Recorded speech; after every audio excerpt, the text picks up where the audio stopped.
Madame la Présidente, Madame la Ministre, Monsieur le rapporteur, mes chers collègues, un peu plus d'1 an après son adoption à l'unanimité par notre Assemblée lors de la précédente législature, et moins de 2 mois après son examen au Sénat, la proposition de loi visant à faire évoluer la formation de sages-femmes revient dans notre hémicycle, et c'est une excellente chose. En effet, il est urgent que le processus législatif entrepris par notre ancienne collègue Annie Chapelier puisse arriver à son terme afin d'entériner la réforme du processus de formation des sages-femmes et renforcer leur statut. Les dispositions contenues dans ce texte sont attendues par toute une profession dont la vocation est sans doute la plus belle qu'il soit, accompagner le début de la vie. Souvent considéré comme à cheval entre le médical et le paramédical, le métier de sage-femme a été négligé et trop peu considéré.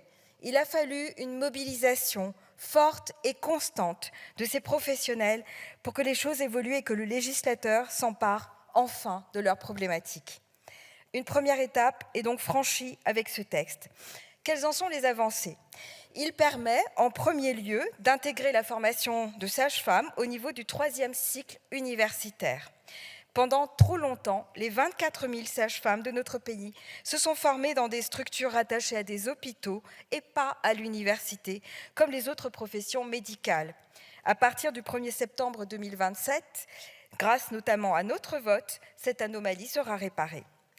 La proposition de loi sur laquelle nous avons à nous prononcer dans quelques instants favorisera également la conciliation de carrières hospitalo-universitaires. Nous le savons bien, la reconnaissance de la profession de sage-femme passe nécessairement par le développement de la recherche en maïeutique. Or, il ne peut y avoir de travaux de recherche performants sans y consacrer de temps et de moyens. Grâce à cette évolution du cadre légal, les sages-femmes pourront plus facilement accompagner les naissances et exercer en parallèle des activités d'enseignement et de recherche.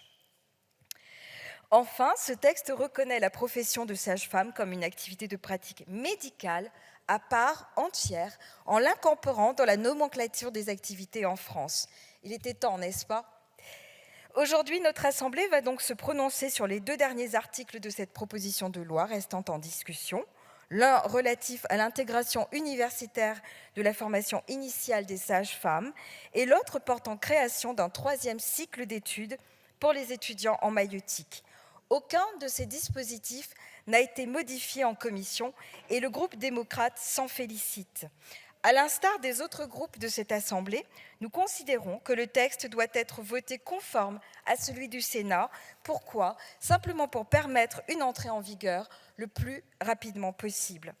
Bien sûr, des sujets resteront sur la table, comme ceux relatifs à la rémunération ou à la délégation de tâches. Nous en sommes conscients.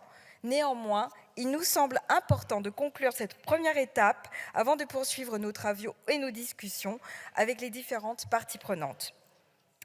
Notre objectif demeure inchangé, améliorer encore la reconnaissance de ce métier.